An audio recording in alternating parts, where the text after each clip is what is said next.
नमस्कार साथियों, आज हम शुरू करेंगे गणित की शिक्षण विधियाँ। गणित शैक्षिक रीति विज्ञान।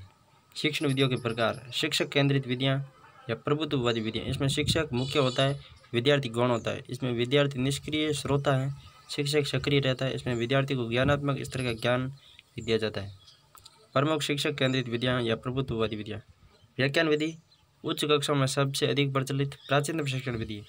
व्याख्यान विधि, पाठ्यपुस्तक विधि, कहानी विधि, प्रदर्शन विधि या अनुवर्ग या ट्यूटोरियल विधि।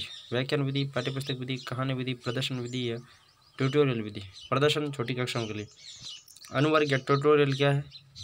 कक्षा को छोटे छोटे समूह में विभाजित कर शिक्षक समूह की समस्याओं की खोज करके उनके समाधान में सहायता करता है। इस विधि को 3 भागों में विभाजित किया गया है। 5 प्रकार की प्रभुत्ववादी या शिक्षक केंद्रित विधियाँ हैं, जिसमें अनुवर्ग विधि के 3 प्रकार कौन से हैं? सबसे पहला है निरीक्षण युक्त ट्यूटोरियल, व्यक्तिगत विचार विमर्श। सामूहिक ट्यूटोरियल, साधारण छात्रों को विशेष शिक्षण। प्रयोगात्मक ट्यूटोरियल, मनोगत्यात्मक व शारीरिक कौशल का अध्ययन। बाल केंद्रित विधि, लोकतांत्रिक विधि। जो विधियाँ बालक की रुचि, क्षमता, आयु, योग्यता, मनोदशा के अनुसार होती है उन्हें बाल केंद्रित विधियाँ कहते हैं। इसमें शिक्षण का केंद्र बालक होता है तथा शिक्षक की भूमिका मार्गदर्शक की होती है। ये विधियाँ करके सीखने के सिद्धांत पर आधारित होती है। प्रमुख बाल केंद्रित या लोकतांत्रिक विधियाँ। बाल केंद्रित या लोकतांत्रिक शिक्षण विधियाँ, जो विधियाँ बालक की रुचि, आयु, मनोदशा के अनुसार वो बाल केंद्रित कहलाती है। प्रमुख बाल केंद्रित विधियाँ: प्रोजेक्ट विधि, प्रोजेक्ट या परियोजना विधि। प्रतिपादक जॉन डीवी केसी किलपैट। दत्तक कार्य विधि, असाइनमेंट मेथड। दत्तक कार्य मतलब असाइनमेंट मेथड। छात्रों को पाठ्य पुस्तक के छोटे छोटे दत्तक कार्य दिए जाते हैं। वार्तालाप विधि, डिस्कशन मेथड। शिक्षक व छात्र सहयोग पूर्वक वाद विवाद करते हैं। इस विधि के 3 प्रकार हैं: औपचारिक वार्ता, अनौपचारिक वार्ता, संरचनात्मक वार्ता। ऐतिहासिक खोज विधि, जेरोम ब्रूनर। इसमें छात्र प्रथम खोजकर्ता से अंतिम खोजकर्ता की भूमिका में रहते हैं। प्रश्नोत्तर विधि, प्रतिपादक सुकरात, छात्र सक्रिय रहते हैं। भूमिका निर्वहन या पात्र अभिनय विधि, प्रतिपादक मोरेन। भूमिका निर्वहन या पात्र अभिनय विधि में प्रतिपादक है मोरेन। ये विधि छोटे कक्षाओं में उपयोगी है। मस्तिष्क विप्लव विधि, ब्रेन स्टॉर्मिंग मेथड। प्रतिपादक ऑसबॉर्न। अन्वेषण ह्यूरिस्टिक या अनुसंधान विधि, प्रतिपादक आर्मस्ट्रांग, ब्रिटेन के। छात्र अन्वेषक के रूप में क्रियाशील रहते हैं। शैक्षिक पर्यटन या प्रतिपादक पेस्टोलॉजी, स्विट्जरलैंड का।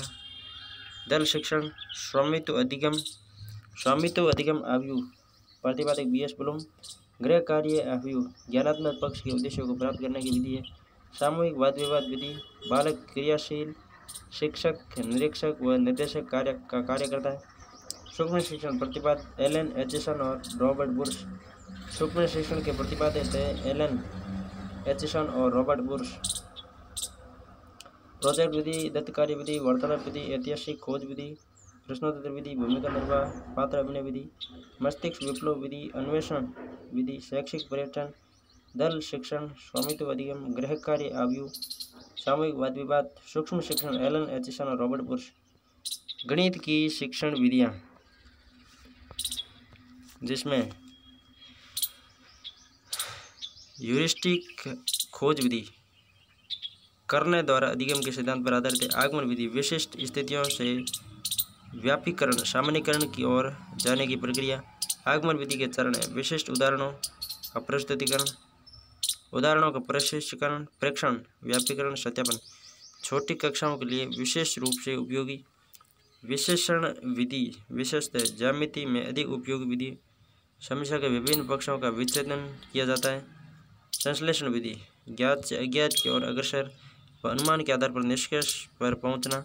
अधिकांश पाठ्यपुस्तकें संश्लेषण विधि द्वारा लिखी गई हैं। रेखा गणित के साथियों में अज्ञात निष्कर्ष को इसी विधि से निकाला जाता है। रेखा गणित के साथियों को अज्ञात निष्कर्ष संश्लेषण विधि द्वारा। प्रयोगशाला विधि, इस विधि में क्रिया से सीखने का सिद्धांत काम में लिया जाता है। प्रयोग करने की भावना को प्रोत्साहन। खेल विधि, करो और सीखो सिद्धांत पर आधारित है। योजना विधि, प्रवर्तक किलपैट्रिक। प्रतिरूप प्रविधि, प्रतिरूपों की सहायता से अनेक पहेलियाँ जादुई वर्ग आदि बनाए जा सकते हैं, जिसमें गणित के साथ साथ मनोरंजन भी संभव हो सकता है। समुच्चय विधि गणित सुस्पष्ट सिद्धांतों का समुच्चय। समुच्चय सिद्धांत को छोटी कक्षाओं में उदाहरणों के माध्यम से आसानी से पढ़ाया जा सकता है। समस्या समाधान बालकों में तर्क वितर्क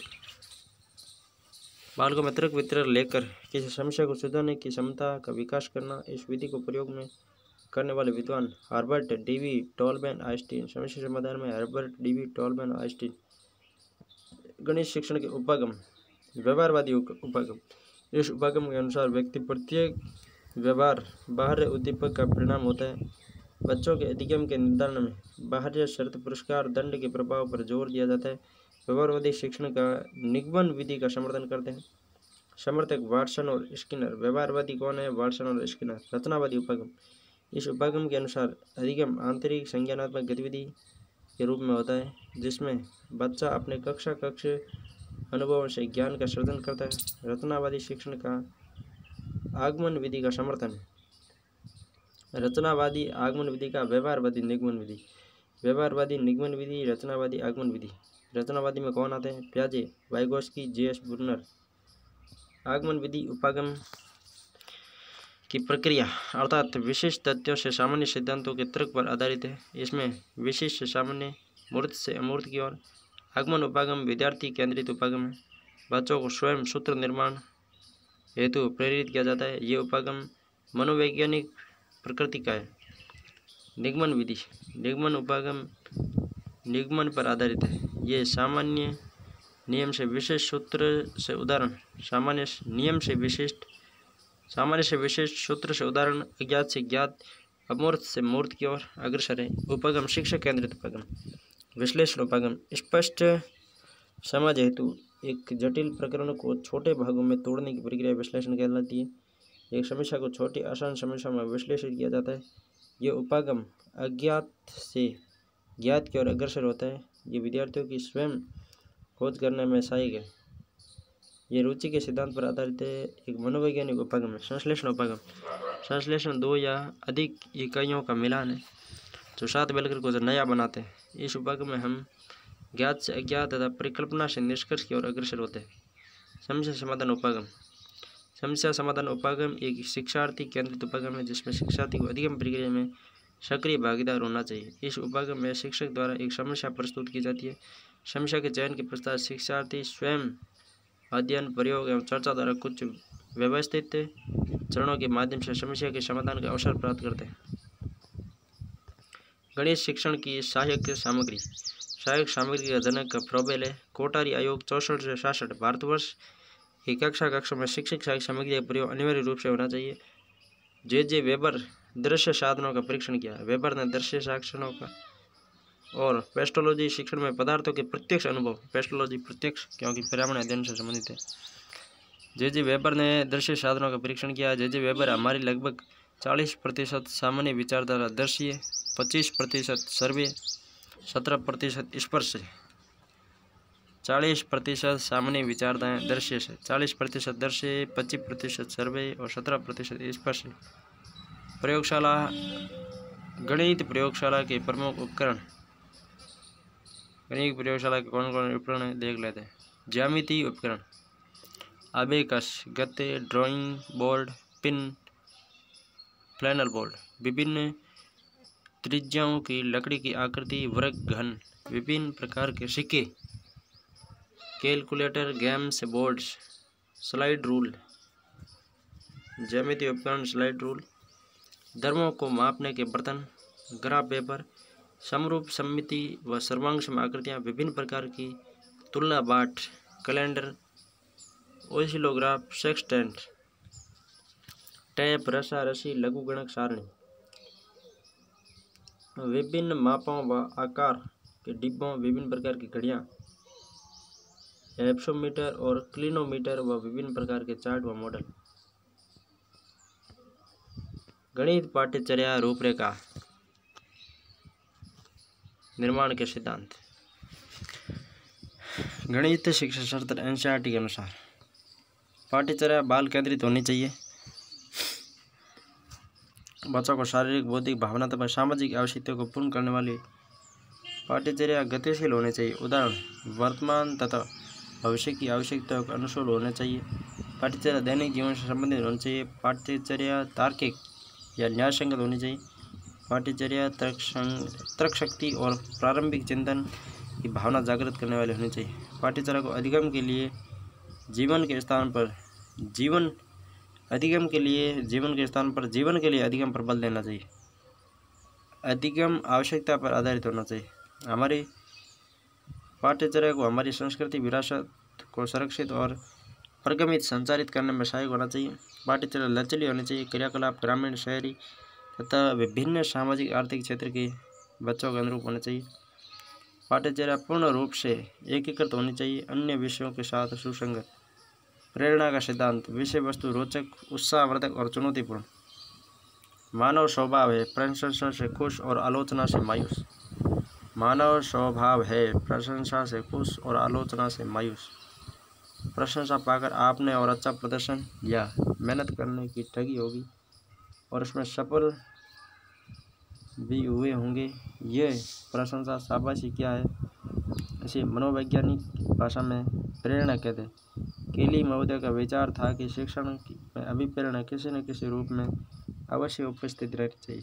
प्रेरणा के तरीके: शाब्दिक शाबाश, अच्छा, उत्तम। अशाब्दिक दंड, पुरस्कार।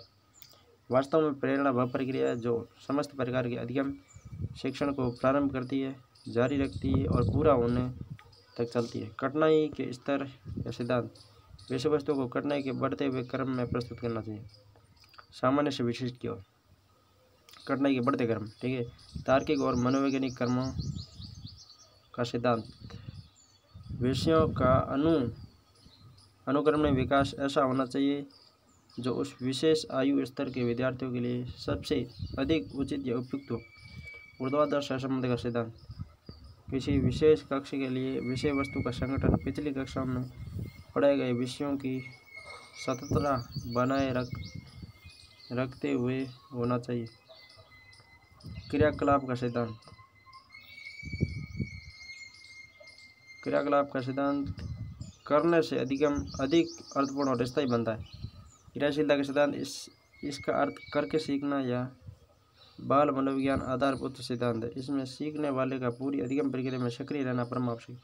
प्रोबेल: बालक कार्य करके ही सीखते हैं और क्रिया द्वारा सीखना स्थायी सीखना है। प्रोबेल कहता है शिक्षण अधिगम का कार्य भी बिना क्रियाशील हुए संभव नहीं है। जितनी अधिक क्रियाशीलता उतनी अधिक सीखने की प्रक्रिया सरल और रुचिपूर्ण होगी। स्वयं करने से कार्य या पाठ हम सीख जाते हैं, आत्मविश्वास बढ़ता है, व्यवहार परिवर्तन होता है। व्यक्तिगत भिन्नता का सिद्धांत: पाठ्यचर्या का संगठन सभी प्रकार की श्रेणियों के विद्यार्थियों की आवश्यकताओं के अनुरूप होना चाहिए।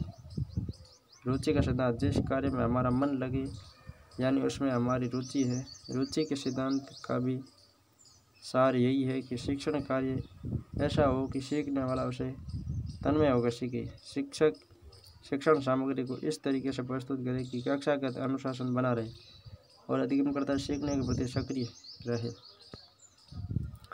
रुचिपूर्ण शिक्षण की विधियाँ: जिज्ञासा, सहसंबंध, पाठ्य सहायक सामग्री। रुचि प्रच्छन्न ध्यान है। ध्यान रुचि का क्रियात्मक रूप है। रुचि प्रच्छन्न ध्यान है। ध्यान रुचि का क्रियात्मक रूप है। मैकडूगल का कथन है। निश्चित उद्देश्य का सिद्धांत: शिक्षक भी एक उद्देश्यपूर्ण क्रिया है। उसका लक्ष्य है अधिगमकर्ता के व्यवहार में उत्तरोत्तर सुधार।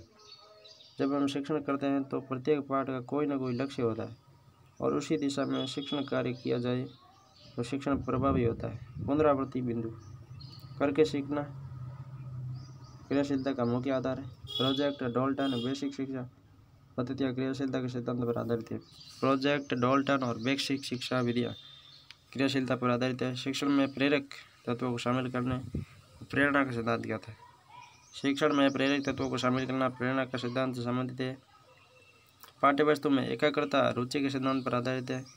गणितीय पाठ्यचर्या के संगठन में प्रयोग की जाने वाली युक्तियाँ प्रकरण अनुसार विधि: इस विधि में एक बार प्रस्तुत किए गए प्रकरण को एक ही कक्षा में या एक ही स्तर पर पूर्णतः समाप्त कर दिया जाना चाहिए।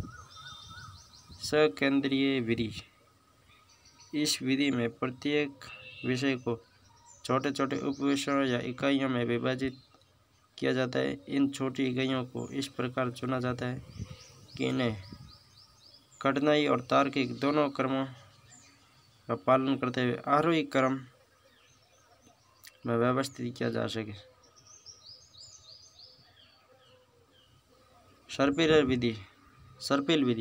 इस विधि में एक विषय को अनेक छोटी छोटी स्वतंत्र इकाइयों में विभाजित किया जाता है, जिन्हें विद्यार्थियों की मानसिक क्षमताओं को ध्यान में रखते हुए कठिनाई के क्रम में अध्ययन किया जाता है।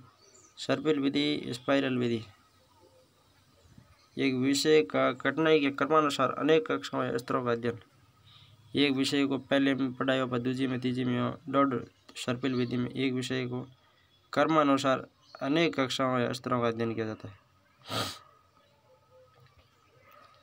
अब है तार्किक और मनोवैज्ञानिक विधियाँ। तार्किक विधि में प्रत्येक नए विचार या धारणा का परिचय कराया जाता है, तब ये अन्य चिर परिचित स्थापित धारणाओं की ठोस आधारशिला के इर्द गिर्द घूमनी चाहिए, जिन पर इसका कुछ अर्थ भी हो। गणित में कुछ विषयों का शिक्षा शास्त्र संबंधी विश्लेषण। गणित की विभिन्न शाखाओं में अंकगणित, बीजगणित, ज्यामिति, त्रिकोणमिति इत्यादि के विषयों का शिक्षा शास्त्र संबंधी ज्ञान विश्लेषण करने के बाद बहुत ध्यानपूर्वक और न्याय संगत रूप से चुनाव किया जाना चाहिए। इसमें तार्किक प्रभाव होना चाहिए, मनोवैज्ञानिक प्रभाव होना चाहिए। इसमें एक सर्पिल विधि होनी चाहिए। किसी अवधारणा का अर्थ और प्रकृति। अवधारणा शब्द का शब्दकोश से अर्थ है एक विचार, एक मत, विशेष से व्यापीकरण द्वारा किसी वस्तु की मस्तिष्क में बना प्रतिबिंब या कल्पना तथा कक्षा ही यह है कि किसी वस्तु के बारे में व्यापक रूप से क्या विचार है। अवधारणा कुछ वस्तुओं, व्यक्तियों या घटनाओं के बारे में बना सामान्य विचार भी है। ये विशेष वस्तु या घटना को निरूपित नहीं करता, अपितु ये सामान्य वर्ग को निरूपित करता है। अवधारणा सामान्य वर्ग को निरूपित करता है। अवधारणा एक अनुमानित मानसिक क्रिया है। गणित की प्रकृति तार्किक है। अवधारणा वस्तु की मानसिक रचना या मानसिक कल्पना अर्थात मानसिक प्रतिबंध होता है। अवधारणा अनुमानित अनुभवों या सूचना प्रक्रिया को अमूर्तीकरण है। अवधारणा का निर्माण। अवधारणा निर्माण एक प्रकार का अन्वेषण अधिगम है।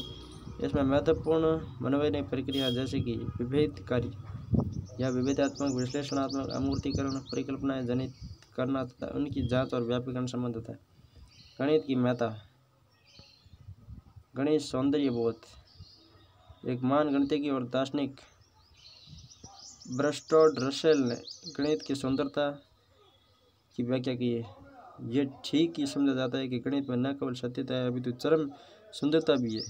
बर्ट्रांड रसेल का कथन है, एक शीतल और आडंबरहीन सुंदरता जैसा कि किसी प्रतिमा में होती है, जो हमारे स्वभाव के किसी भी दुर्बल पक्ष को प्रभावित नहीं करती है तथा जो किसी पेंटिंग एवं संगीत की अलंकृत साज सज्जा में से भिन्न होती है, तथापि ये चरम शुद्ध होती है, पूर्णता प्रदान करने में समर्थन होती है, जैसा कि केवल एक महानतम कला ही प्रदर्शित कर सकती है। हर्ष की वास्तविक अनुभूति, आनंदातिरेक, मानव से कुछ अधिक होने की भावना, जो उच्चतम श्रेष्ठता का द्योतक होता है, गणित में पाई जाती है, जो उतनी ही परिशुद्धता होती है जितनी की एक कविता में। गणितीय परिणामों में सुंदरता।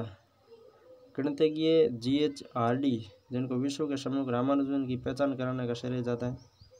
गणितीय भाषा में सुंदरता। गणित वह भाषा है जिसे ईश्वर ने सृष्टि की रचना की। गणितीय अनुभवों में सुंदरता। बर्ट्रांड रसेल ने इसे गणित की आडंबरहीन सुंदरता कहा है। गणित की आडंबरहीन सुंदरता किसे कहा है? अनुभवों को तो बर्ट्रांड रसेल ने। गणित में परिशुद्धता और सुंदरता का सह अस्तित्व।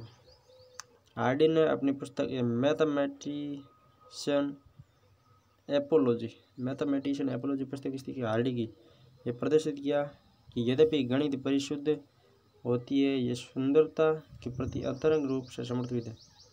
गणित का कार्य क्षेत्र। संरचना, स्ट्रक्चर का अध्ययन संख्याओं से प्रारंभ होता है। सर्वप्रथम ज्ञात प्राकृत संख्याओं और पूर्णांकों तथा उन पर अंक गणितीय संक्रियाएं होती है।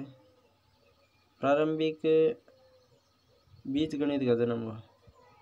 संक्रिया जैसे प्रारंभिक बीज गणित का जन्म हुआ। गणित की शिक्षण विधियां।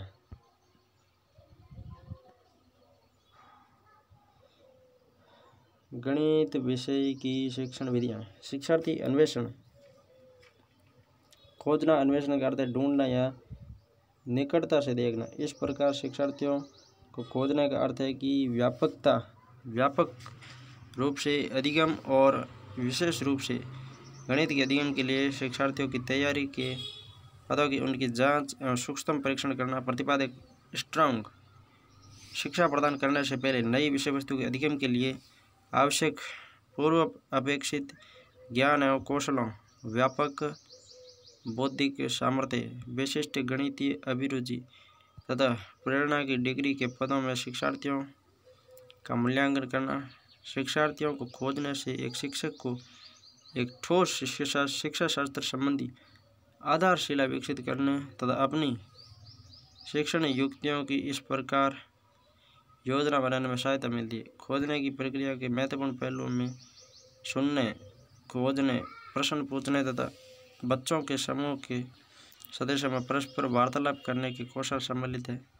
इनको सुसंगत प्रकार से मिश्रित करने से शिक्षार्थियों में आत्मविश्वास निर्मित होता है तथा उसमें वृद्धि भी होती है। ह्यूरिस्टिक विधि है खोज विधि। इस विधि में विद्यार्थी अनुसंधानकर्ताओं की तरह कार्य करता है तथा समस्याओं को हल करते हैं। इस विधि के उपयोग से विद्यार्थियों में वैज्ञानिक और गणितीय अभिव्यक्तियाँ विकसित की जाती है। अनुप्रयोग। ह्यूरिस्टिक विधि कोई विधि नहीं अभिवृत्ति है जो शिक्षण अधिगम प्रक्रिया के समय बनाए रखनी चाहिए। अभिवृत्ति सभी विषयों का सार है तथा इसे कक्षा में सभी शिक्षण और अधिगम में विद्यमान रहना चाहिए। कुछ सामान्य विधियां जिन्हें परियोजना विधि या समस्या समाधान क्रियाकलाप विधि आगमन विधि से निम्नांकित किया जाता है, खोज विधि के अंतर्गत आती है। खोज विधि के लाभ। इसमें विद्यार्थियों में वैज्ञानिक और विवेचनात्मक अभिवृत्ति विकसित होती है। विद्यार्थियों में जांच करने की भावना जागृत होती है। एक ठोस मनोवैज्ञानिक पद्धति है क्योंकि करने द्वारा अधिगम के सिद्धांत पर आधारित है। आगमन विधि। गणित शिक्षा सत्र NCERT। आगमन विधि आगमन के सिद्धांत पर आधारित है। आगमन विधि किसी कथन को अनेक विशिष्ट स्थितियों में सत्य दर्शाने के बाद उनके व्यापीकरण पर पहुंचने की प्रक्रिया इस आधार पर है कि कथन सभी स्थितियों में सत्य होगा। विशिष्ट स्थितियों से व्यापकीकरण की ओर जाने की प्रक्रिया आगमन कहलाती है। यह विधि विशिष्ट उदाहरणों से व्यापक सामान्यीकरण विशिष्ट सामान्य की ओर या उदाहरणों से नियम की ओर, मूर्त से अमूर्त तथा सरल उदाहरणों से जटिल सूत्रों की ओर अग्रसर होती है। इस विधि से प्राप्त किया गया ज्ञान ठोस और टिकाऊ होता है। बच्चों की मानसिक शक्तियाँ भी विकसित की जाती है। आगमन विधि उन स्थानों पर उपयोगी है जहाँ नए विषयों का परिचय कराया जाता है, नियमों को सूचित किया जाता है, सूत्रों की व्युत्पत्ति की जाती है। उच्च प्राथमिक स्तर पर सूत्र स्थापना के लिए आगमन विधि उपयुक्त है। सूत्रों की व्युत्पत्ति की जाती है। उच्च प्राथमिक स्तर पर सूत्र स्थापना के लिए आगमन विधि, सूत्र स्थापना करनी है तो आगमन विधि उपयुक्त है। व्यापीकरण एवं नियमों पर पहुंचने के लिए आगमन विधि उपयोगी है। आगमन विधि के चरण। विशिष्ट उदाहरणों का प्रस्तुतिकरण। शिक्षक विद्यार्थियों के समूह व्यापीकरण के अनेक उदाहरण प्रस्तुत करता है। प्रेक्षण। प्रस्तुत किए गए विभिन्न उदाहरणों को देखकर विद्यार्थी इन उदाहरणों में सर्वनिष्ठ समानता खोजता है। व्यापकीकरण। प्रस्तुत किए गए उदाहरणों को देखने के बाद शिक्षक और बच्चे सर्वनिष्ठता या समानताओं को अंतिम रूप देते हैं। सत्यापन। समानताओं पर निर्णय लेने के बाद बच्चे इन्हें अन्य उदाहरणों के लिए सत्यापित करते हैं। इस विधि में से बच्चे व्यापकीकरण पर पहुंचते हैं। आगमन विधि के लाभ। ये वैज्ञानिक विधि है। इस विधि से प्राप्त किया गया ज्ञान प्रेक्षणों पर आधारित है। आगमन विधि की सहायता से विद्यार्थियों स्तर और स्थायी ज्ञान प्राप्त होता है। यह विधि विद्यार्थियों द्वारा स्वयं कार्य करने के लिए मार्गदर्शन करती है। यह विधि गणित शिक्षण के लिए उचित है क्योंकि ये विवेचना पर आधारित है। यह विधि विद्यार्थियों में रटने की आदत को हतोत्साहित करती है। आगमन विधि की सीमा है, यह बहुत धीमी प्रक्रिया है, अतः इस विधि से ज्ञान प्राप्त करने में अधिक समय और परिश्रम लगता है। इस विधि का प्रयोग करने पर शिक्षक को कठिन परिश्रम और तैयारी करनी पड़ती है। निगमन विधि।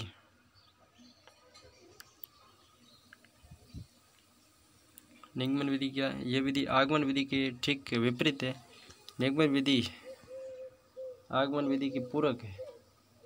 ये निगमनों पर आधारित है। यहाँ शिक्षार्थी व्यापक से विशिष्टीकरण, अमूर्त से मूर्त, सूत्र से उदाहरण की ओर अग्रसर होते हैं। इस विधि में नियमों, सिद्धांतों और सूत्रों को पूर्व ज्ञान, अनुभव और उदाहरणों के आधार पर विद्यार्थियों को सीधे ही प्रदत्त कर दिया जाता है। विद्यार्थी इन नियमों और सूत्रों की स्वयं खोज नहीं करते। इन नियमों और सूत्रों का प्रयोग करते हुए कुछ समस्याओं के हल विद्यार्थियों को दर्शाए जाते हैं तथा इनके बाद इन्हें नियमों और सूत्रों से कुछ और समस्या हल करने के लिए दी जाती है। ये विधि सामान्यतः उच्चतर कक्षाओं में प्रयोग की जाती है। निगमन विधि के लाभ: पूर्व खोजे गए सूत्रों की सहायता से समस्याओं को हल करने में अधिक समय नहीं लगता। विद्यार्थी और शिक्षक इस विधि को बार बार अनुप्रयोग कर सकते हैं, क्योंकि इस विधि से प्रयोग से गणितीय कार्य बहुत सरल और प्रभावी हो जाता है। ये विधि बहुत अल्पव्ययी है। ये विद्यार्थियों और शिक्षकों दोनों के समय और ऊर्जा की बचत करती है। निगमन विधि की सीमाएं: इस विधि द्वारा प्राप्त किया गया ज्ञान स्थायी या स्थिर नहीं होता। ये तथ्यों को रटने की प्रकृति को प्रोत्साहित करती है, जो बाद में विद्यार्थी जल्द ही भूल जाते हैं। ये विधि अप्राकृतिक है तथा उन विद्यार्थियों के लिए मनोरंजक नहीं है जो मूर्त उदाहरणों की अनुपस्थिति में अमूर्त धारणाओं की ये विधि अप्राकृतिक है।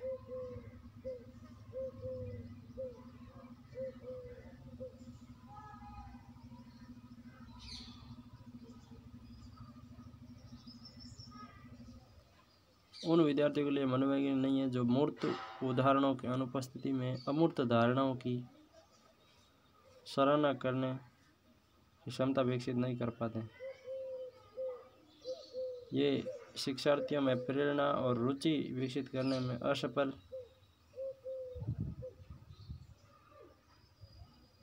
रहती है, क्योंकि इन सत्यताओं का कोई मूल्य नहीं होता।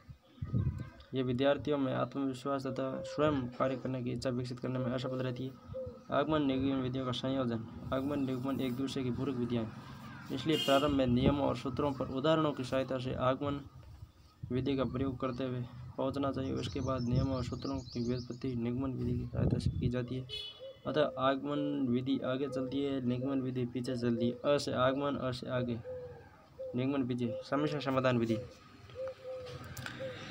शिक्षा का मूल अभिप्राय है बच्चा समाज के अनुसार अपना जीवन यापन कर सके जो समस्याओं से भरा हुआ है।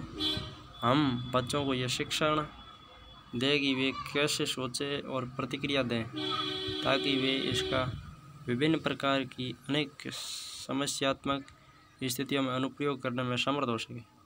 समस्या हल करने की क्षमता उन्हें उन समस्याओं के उचित हल ज्ञात करने में समर्थ बनाती है जो उनके सम्मुख प्रकट होती रहती है। समस्या हल करना एक जटिल मानसिक क्रियाकलाप को निरूपित करने में स्थानांतरित हो गया है, जिसमें विभिन्न प्रकार के बौद्धिक कौशल और क्रियात्मक क्रियाएं अंतर्निहित होती हैं।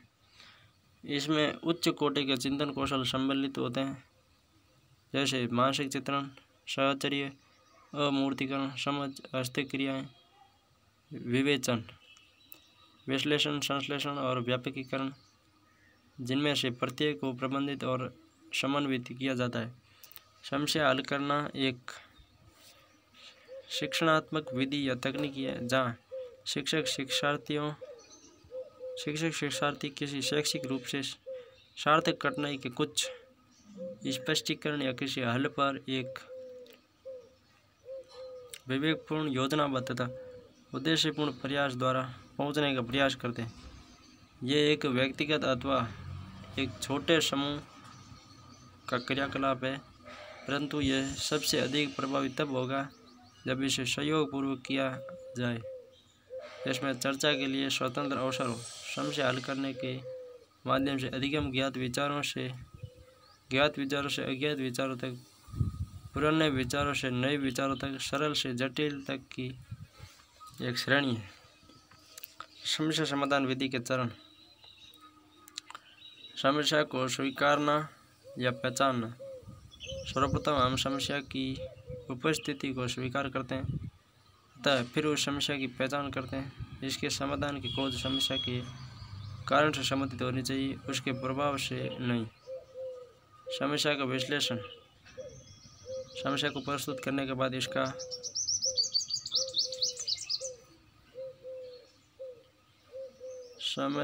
समाधान की खोज समस्या के कारण से संबंधित होनी चाहिए, इसके प्रभाव से नहीं।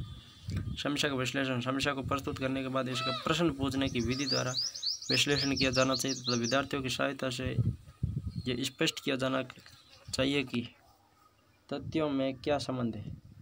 विद्यार्थी को मस्तिष्क में यह चित्रण या सुनिश्चित कर लेना चाहिए कि दी हुई सूचना या आंकड़े समस्या का हल प्राप्त करने के लिए पर्याप्त है या नहीं। अपेक्षित गणितीय संबंधों की खोज करना। समस्या का विश्लेषण करने के बाद विद्यार्थी को यह ज्ञात हो जाता है कि उसे समस्या हल करने के लिए कौन से सूत्र या नियमों का प्रयोग करना है। यहाँ विद्यार्थी ये निर्णय ले सकते हैं कि हल ज्ञात करने के लिए कौन सी विधि उचित रहेगी। हल ज्ञात करना। उत्तर की जांच करना।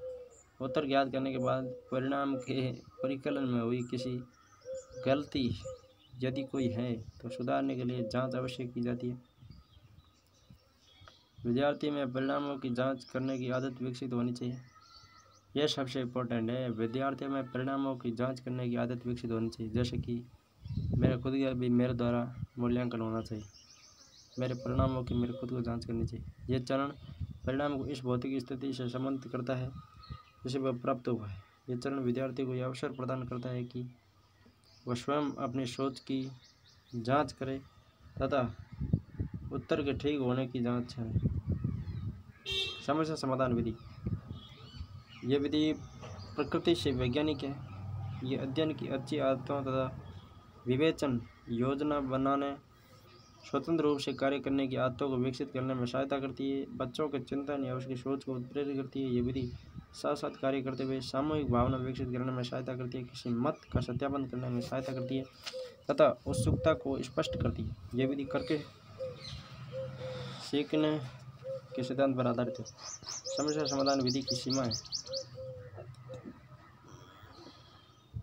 ये निचली कक्षाओं के लिए उपयुक्त नहीं है, क्योंकि छोटे बच्चों में इतना पूर्व ज्ञान नहीं होता है कि वे समस्याओं को हल कर ले और इसलिए वे चर्चा में भाग लेने में असफल रहते हैं। समस्या की भाषा को समझने के लिए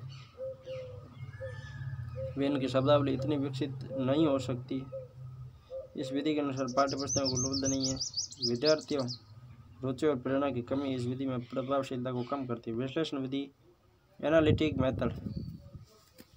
यह विधि विशेषतः ज्यामिति में अधिक उपयोग सिद्ध होती है। ज्यामिति में कौन सी है विश्लेषण विधि? ज्यामिति में टुकड़ों को बिखरा जाता है फिर जोड़ा जाता है।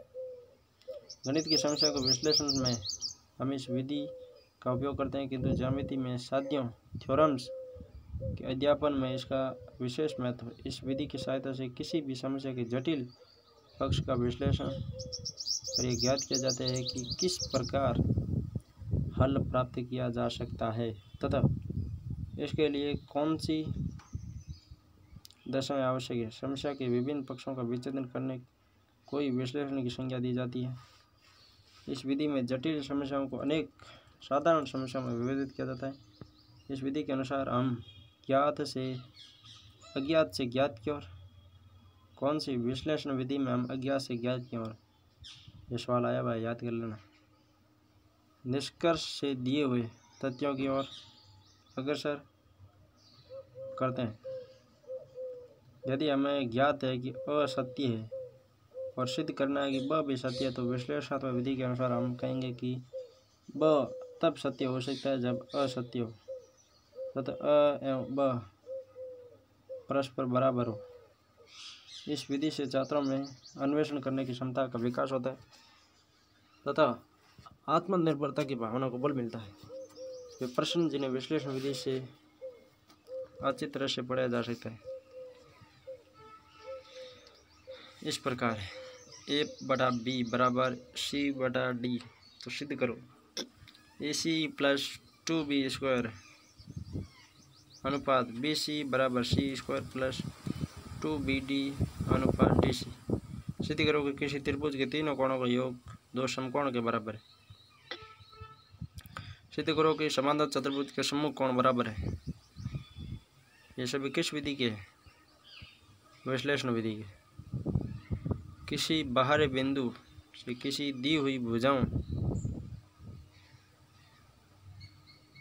किसी त्रिभुज की दो भुजाओं के मध्य बिंदुओं को मिलाने वाली रेखा तीसरी रेखा के समांतर और उसकी आधी होती है। किसी बाहरी बिंदु से किसी दी हुई रेखा पर खींची गई रेखाखंडों में से लंब सबसे छोटा होता है।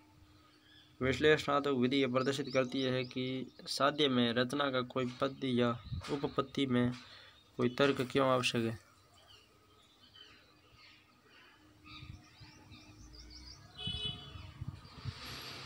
और किस प्रकार हमें निष्कर्ष ज्ञात करने में सहायक सिद्ध होता है। इस विधि में चिंतन सजीव में रोचक होता है तथा विद्यार्थी को तर्कसंगत विधि से सोचने के अवसर मिलते हैं। अध्यापक को प्रत्येक नवीन समस्या या साध्य का विश्लेषण कक्षा में विद्यार्थियों की सहायता से करना चाहिए। विश्लेषण विधि की विशेषता है। किसी साध्य की उत्पत्ति, किसी साध्य की उपपत्ति की खोज तथा निर्णय की रचना विश्लेषण विधि से बोध में होती है। ये विधि की विशेषता है। इस विधि से विद्यार्थी स्वयं किसी नवीन समस्या का हल अथवा साध्य की रचना उपपत्ति खोज सकता है। इस विधि से हल उपपत्ति को रटने की आवश्यकता नहीं है।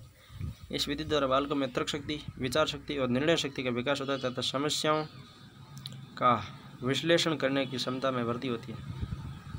इसके द्वारा प्राप्त ज्ञान स्थायी होता है तथा बालकों में खोज करने की प्रवृत्ति को प्रोत्साहन मिलता है। सीमाएं, इस विधि से हल ज्ञात करने में अधिक समय लगता है क्योंकि तर्क करने की प्रक्रिया लंबी होती है।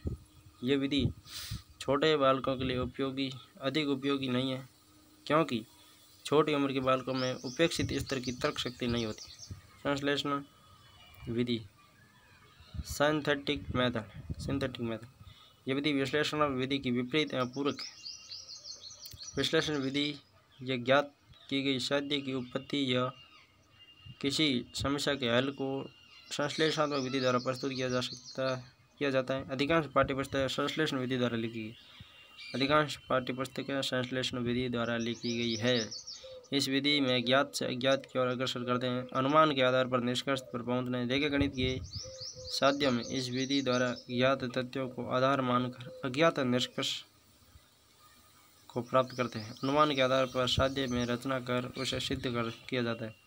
इस विधि में रचना का कारण नहीं दिया जाता। इस विधि में तर्क इस प्रकार होता है: अ बराबर ब ज्ञात और ब बराबर स ज्ञात, अतः अ बराबर स।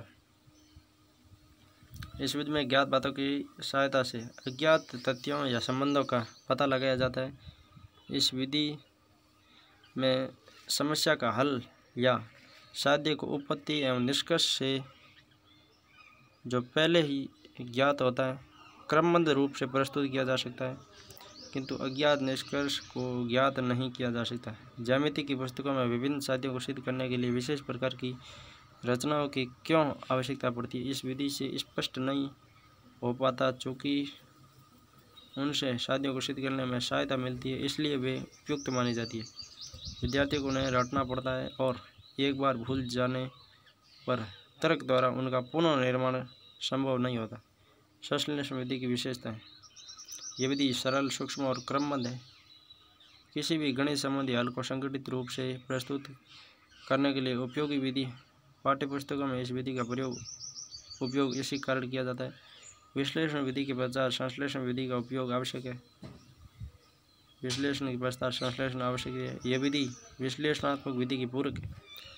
ज्ञात से अज्ञात की ओर अग्रसर करने का सिद्धांत मनोवैज्ञानिक है तथा विद्यार्थियों के लिए सुविधाजनक है। अध्यापक के कार्य को इस विधि ने सरल बना दिया है। संश्लेषण ने अध्यापक के कार्य को सरल बना दिया। सीमाएं, संश्लेषण विधि केवल सिद्ध कर सकती है किंतु समझा नहीं सकती, क्योंकि इस विधि द्वारा यह ज्ञात नहीं किया जा सकता कि कोई रचना क्यों की गई है, अथवा कोई पद क्यों जोड़ा या घटाया गया, या कोई पद विशेष किसी कारण से चयन किया गया। विश्लेषण विधि कब तथा कैसे। गणित के विभिन्न उप विषयों को पढ़ते समय दोनों विषयों का उपयोग करना चाहिए। विशेषकर ज्यामिति के साधनों को सिद्ध करने में अथवा समस्याओं को हल करने में सर्वप्रथम साध्य या समस्या के विभिन्न पक्षों का विश्लेषण आवश्यक है, जिससे कि विद्यार्थी समझ सके कि कोई रचना या किसी पद का उपयोग क्यों किया गया तथा किस प्रकार हमें यह निष्कर्ष को प्राप्त करने में उपयोगी है।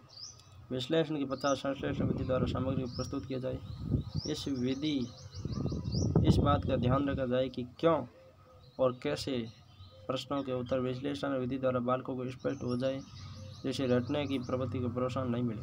जहाँ तक संभव हो विद्यार्थी को स्वयं को हल ढूंढने का उपपत्ति का निर्माण करने के अवसर दिए जाएं, जिससे उनको अपेक्षित विकास संभव हो।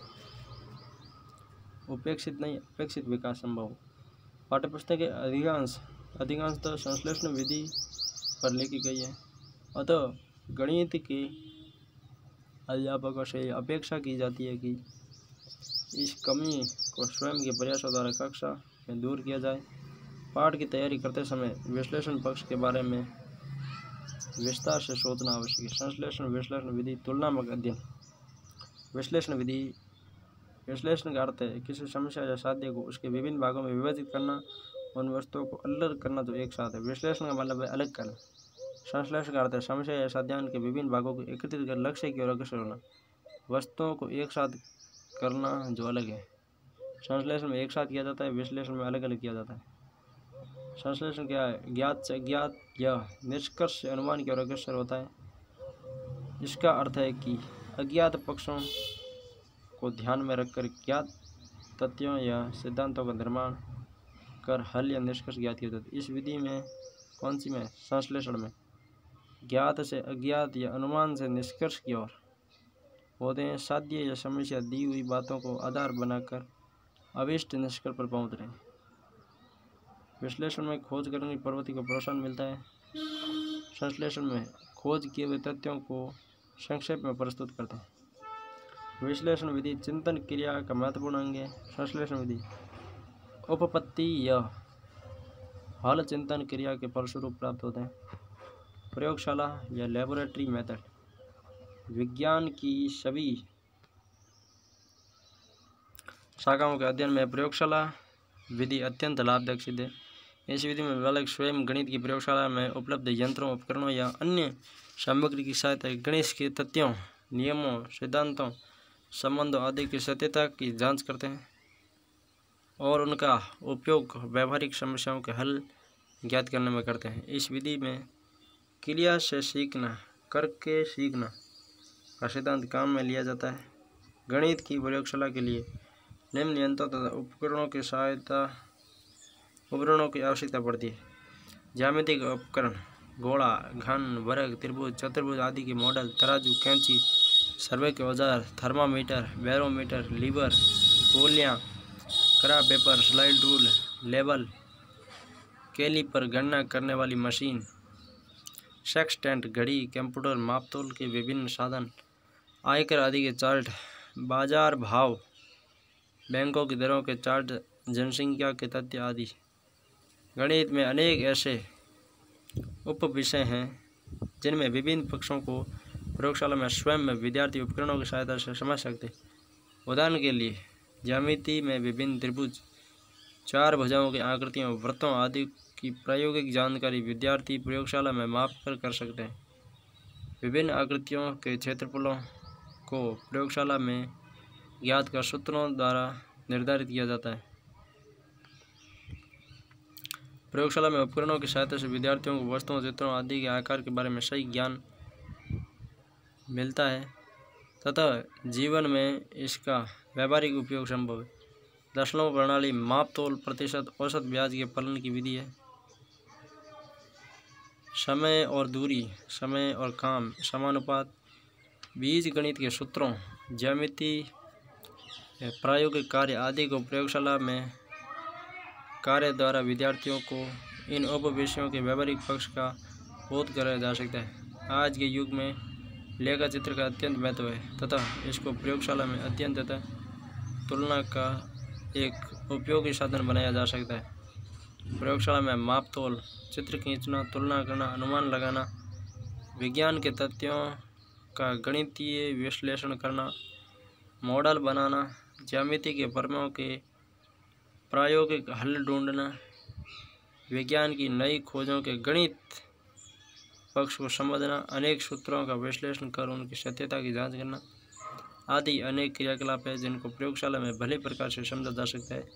भौतिक विज्ञान, रसायन शास्त्र, जीव विज्ञान, भूगोल, अर्थशास्त्र, अर्थशास्त्र आदि विषयों के साथ प्रयोगशाला विधि उपयोगी संबंध जोड़ा जा सकता है।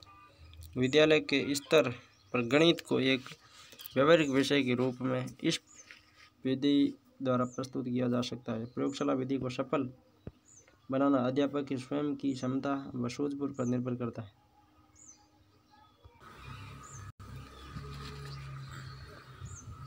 यह आवश्यक नहीं है कि सारा कार्य प्रयोगशाला में ही हो। आवश्यकता अनुसार विद्यार्थियों को किसी भी संबंधित स्थल पर ले जाकर उनसे प्रयोग कराए जा सकते हैं। उदाहरणार्थ किसी पहाड़ की चोटी की ऊंचाई याद करना, छात्रों द्वारा छोड़े गए रॉकेट की गति याद करना, नदी को बिना पार किए उसकी चौड़ाई याद करना, खेल के मैदान में दौड़ के ट्रैक बनाना। इस प्रकार विद्यार्थियों को गणित के सैद्धांतिक पक्ष का व्यवहारिक ज्ञान कराया जा सकेगा। प्रयोगशाला विधि के लाभ। प्रयोगशाला में सीखा हुआ ज्ञान स्थायी होता है, उसके प्रायोगिक उपयोग की संभावना अधिक होती है। इस विधि से जो ज्ञान प्राप्त होता है वो सक्रिय रहता है तथा स्थूल तथ्यों पर आधारित होता है। छात्र प्रयोगशाला के उपकरणों आदि का कुशलता से उपयोग करना सीखते हैं जो उनको विज्ञान, इंजीनियरिंग आदि क्षेत्रों में लाभप्रद सिद्ध होती है। छात्रों में निरीक्षण एवं तर्क करने की क्षमता का विकास होता है। मनोवैज्ञानिक दृष्टिकोण से यह विधि अत्यंत उपयोगी है। विद्यार्थी इस विधि से गणित के अनेक उपविषयों का निर्धारण सीमा के बाहर विज्ञान प्राप्त कर सकते हैं। संबंधित विषय सामग्री के विभिन्न पक्षों के बारे में सोचने का अवसर प्राप्त होता है। सीमाएं। इस विधि में उपकरण आदि अधिक व्यय करना पड़ता है जो कि वर्तमान आर्थिक परिस्थितियों के कारण हमारे विद्यार्थियों के लिए संभव नहीं है। ये विधि छोटी कक्षाओं के लिए उपयोगी नहीं है क्योंकि इस स्तर के विद्यार्थी उपकरणों से सीखने के बजाय खेलना शुरू कर देते हैं। छोटी कक्षा में उपकरणों से सीखते तो कम है और खेलना शुरू करते हैं। खेल विधि। खेल पद्धति के प्रवर्तक हेनरी कॉल्डवेल कुक हैं। उन्होंने अपने पुस्तक प्ले वे में इसकी उपयोगिता अंग्रेजी शिक्षण हेतु बताई है। सबसे पहले महान शिक्षा शास्त्री फ्रोबेल ने खेल के महत्व को स्वीकार करके शिक्षा को पूर्ण रूप से खेल केंद्रित बनाने का प्रयत्न किया। फ्रोबेल ने इस बात पर बल दिया कि विद्यार्थी को संपूर्ण ज्ञान खेल में दिया जाना चाहिए। खेल में बालक की स्वाभाविक रुचि होती है। छोटी कक्षा में गणित की निरस्ता को दूर करने के लिए उपयुक्त शिक्षण विधि खेल एवं मनोरंजन विधि है। गणित की शिक्षा के लिए खेल विधि का सबसे अच्छा उपयोग इंग्लैंड के शिक्षक हेनरी कॉल्डवेल कुक ने किया था। खेल विधि के गुण। मनोवैज्ञानिक विधि। खेल में बच्चे की स्वाभाविक रुचि होती है और खेल आत्म प्रेरणा से खेलता है, अतः इस विधि से पढ़ाई को बोझ नहीं समझता। सर्वांगीण विकास। खेल में गणित संबंधी गणनाओं और नियमों का पूर्ण विकास होता है। इसके साथ साथ मानवीय मूल्यों का विकास होता है। क्रियाशीलता। यह विधि करो और सीखो के सिद्धांत पर आधारित है। सामाजिक दृष्टिकोण का विकास। इस विधि में पारस्परिक सहयोग से काम करने के कारण सामाजिकता का विकास होता है। स्वतंत्रता का वातावरण। खेल में बालक स्वतंत्रतापूर्वक खुले हृदय का मस्तिष्क से भाग लेता है। रुचिशील विधि। यह विधि गणित की निरक्षरता को समाप्त कर देती है। खेल विधि के दोष। शारीरिक शिथिलता, व्यवहार में कठिनाई और मनोवैज्ञानिक विलक्षणता। योजना विधि। इस विधि का सर्वप्रथम प्रयोग शिक्षा शास्त्री ड्यूक ड्यूई के अन्वय किलपैट्रिक ने किया। प्रयोजना विधि थे उनके अनुसार किलपैट्रिक डीवी के शिष्य किलपैट्रिक प्रयोजनवादी शास्त्री थे। उनके अनुसार शिक्षा स्वयं प्रयोजन होने चाहिए तथा अनुभवों द्वारा सीखने को प्रधानता दी जानी चाहिए। योजना विधि के सिद्धांत: समस्या उत्पन्न करना, कार्य चुनना, योजना बनाना, क्रियान्वयन करना, कार्य का निर्णय करना, कार्य का लेखा जोखा। योजना विधि गुण: बालकों में निरीक्षण, तर्क, सोचना, सहज रूप से किसी भी परिस्थिति में निर्णय देने की क्षमता का विकास होता है। क्रियात्मक और सृजनात्मक शक्ति का विकास होता है। योजना विधि के दोष: इस विधि के प्रयोग से सभी पाठों को नहीं पढ़ा जा सकता। प्रतिरूप प्रविधि: गणित में हम अनेक आकृतियां तथा प्रतिरूप देखते हैं। बिना प्रतिरूपों के गणित का अस्तित्व नहीं है। प्रतिरूपों की सहायता से अनेक पहेलियां, जादुई वर्ग, मैजिक स्क्वायर आदि बनाए जा सकते हैं, जिसमें मनोरंजन भी संभव। समुच्चय प्रविधि: गणित सुस्पष्ट सिद्धांतों का समुच्चय है। समुच्चय का विचार बालक को बचपन से समझ में आने लगता है। ब्लॉकिंग, सीक्वेंस, रिलेशन, ऑर्डर आदि संकल्पनाओं को वह अपने परिवार एवं वातावरण में घटित होते देखता है। समुच्चय सिद्धांत को छोटी कक्षाओं में उदाहरणों के माध्यम से आसानी से पढ़ाया जा सकता है। गणित अध्यापन को प्रभावी कैसे बने? गणित अध्यापन एवं अधिगम रुचिपूर्ण हो। अध्यापन अधिगम छात्रों के लिए आनंद के स्रोत हो। प्रभावी अध्यापन और सीखने के लिए आवश्यक है कि अध्यापक छात्र दोनों प्रेरित हो। प्रभावी अध्ययन के कारण छात्रों में उच्च आकांक्षाओं की जागृति हो, जिससे कि वे नवीन उपलब्धियां प्राप्त करने में सक्षम हो। प्रभावी अध्यापन की विषय वस्तु और प्रस्तुतिकरण छात्रों के जीवन के अनुभवों एवं वास्तविकताओं से संबंधित हो। प्रभावी अध्यापन का आधार समस्या समाधान एवं समस्याओं का सही विश्लेषण हो। प्रभावी अध्यापन के द्वारा गणित के अनुप्रयोगों का प्रबंधन हो। छोटी कक्षा में गणित की निरस्ता को दूर करने के लिए उपयोगी है खेल मनोरंजन विधि।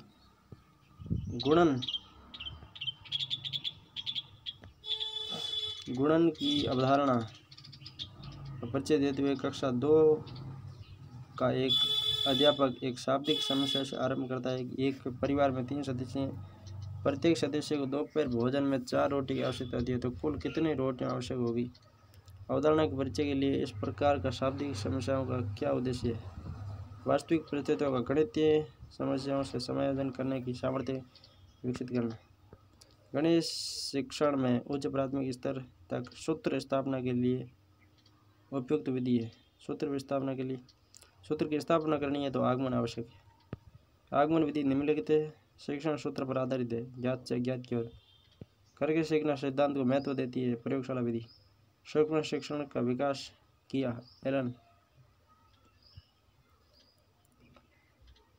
Dwight W Elon.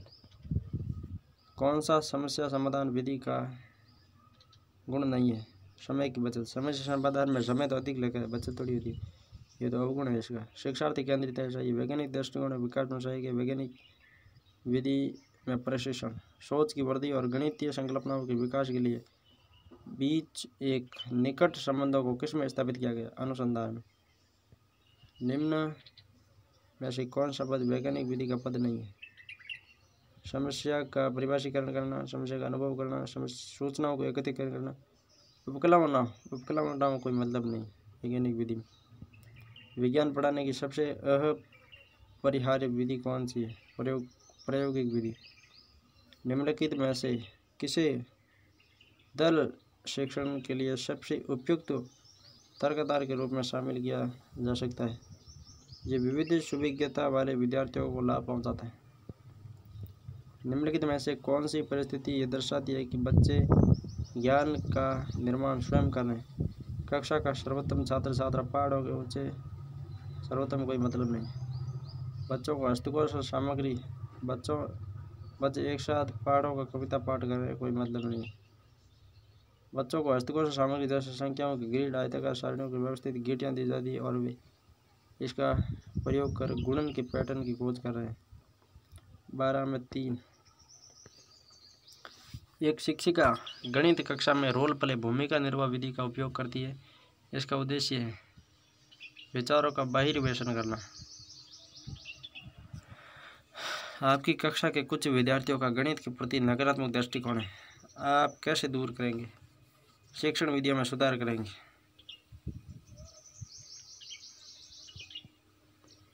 एक शिक्षक अपनी कक्षा में गणित पढ़ाने के लिए रोल प्ले पद्धति का उपयोग किया तो उसका लक्ष्य है विचारों को जगाना, सूचना के ज्ञात अंशों को एक साथ रखना और ज्ञात से ज्ञात की ओर बढ़ना। संश्लेषण विधि में सूचना के ज्ञात अंशों को एक साथ रखना मतलब संगठित करना किसमें होता है? संश्लेषण। विश्लेषण के भाग होती को साथ में रहेगा तो बिखेर देगा। विश्लेषण बिखेर देगा मतलब संश्लेषण एक साथ रखता है, संश्लेषण एकत्रित करता है और ज्ञात से ज्ञात की ओर बढ़ता है। प्रत्येक अभेद्य संख्या के 2 गुणनखंड होते हैं। प्राथमिक स्तर पर इसे सिद्ध करने के लिए किस पद्धति का प्रयोग होगा? आगमन। गणित में ज्यामिति के शिक्षण हेतु सबसे उपयुक्त शिक्षण विधि कौन सी है? विश्लेषण। ज्यामिति हेतु विश्लेषण आवश्यक है। जब छात्र को किसी नवीन समस्या को हल करना होता है तब वह प्रयोग करता है विश्लेषण विधि का। ज्ञात से अज्ञात की ओर किसी विधि में जाते हैं संश्लेषण। गणित में आगमन विधि उपयुक्त है सूत्र स्थापना के लिए। आगमन विधि सूत्र स्थापना के लिए उपयोगी है। विलियम किलपैट्रिक गणित शिक्षण की किस पद्धति के संस्थापक है? प्रयोजना विधि। किस शिक्षण विधि में करके सीखना और अवलोकन द्वारा सीखना, करके सीखना या अवलोकन द्वारा सीखना? प्रयोगशाला विधि। प्रयोगशाला विधि किस पद्धति के सिद्धांत पर आधारित है? करके सीखना। विशिष्ट से सामान्य की ओर आगमन विधि। किसका ज्ञान चित्रकला में सर्वाधिक सहायक होता है? रेखा गणित। वर्त का क्षेत्रफल पढ़ाने की सबसे उपयुक्त विधि है प्रयोगशाला विधि। प्राथमिक स्तर पर खेल खेल में गणित शिक्षण कराने के लिए कौन सी व्यवस्था लागू नहीं होती? व्याख्यान लागू नहीं होती खेल खेल में। मॉन्टेसरी होगी, डॉल्टन होगी, किंडरगार्टन होगी। गणित शिक्षण की कौन सी विधि जिसमें अज्ञात से ज्ञात की ओर चलते हैं? खोज करने की प्रवृत्ति को प्रोत्साहन मिलता है विश्लेषण में। विश्लेषण में खोज करने की प्रवृत्ति बढ़ती है और अज्ञात से ज्ञात की ओर बढ़ती है, जबकि संश्लेषण में जोड़ते हैं और ज्ञात से अज्ञात की ओर बढ़ते हैं। निम्नलिखित में से कौन सी शिक्षण विधि मानसिक निष्कर्षों को महत्व देती है? समस्या समाधान। समस्या समाधान विधि मानसिक निष्कर्षों को महत्व देती है। कौन सी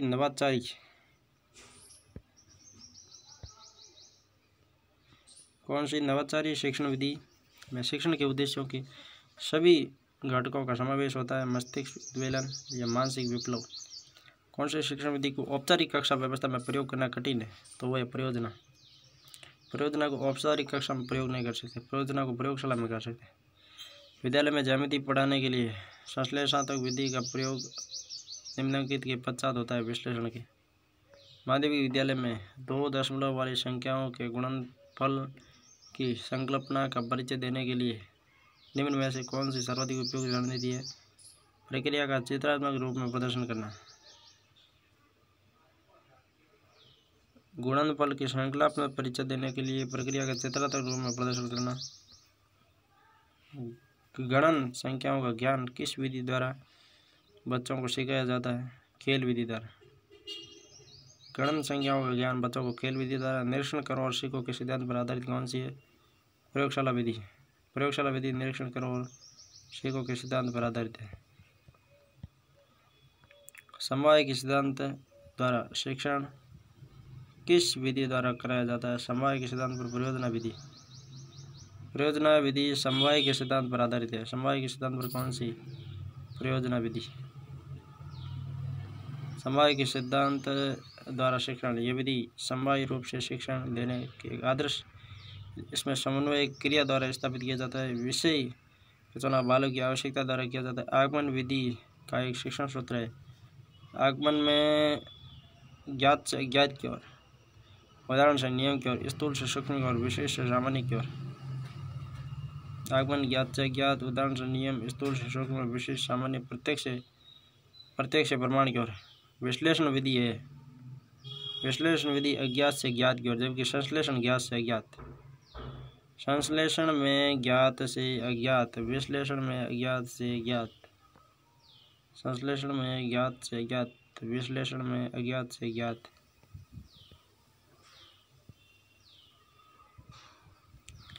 वी मतलब विमला, विमला अज्ञात है, उसको कुछ पता नहीं।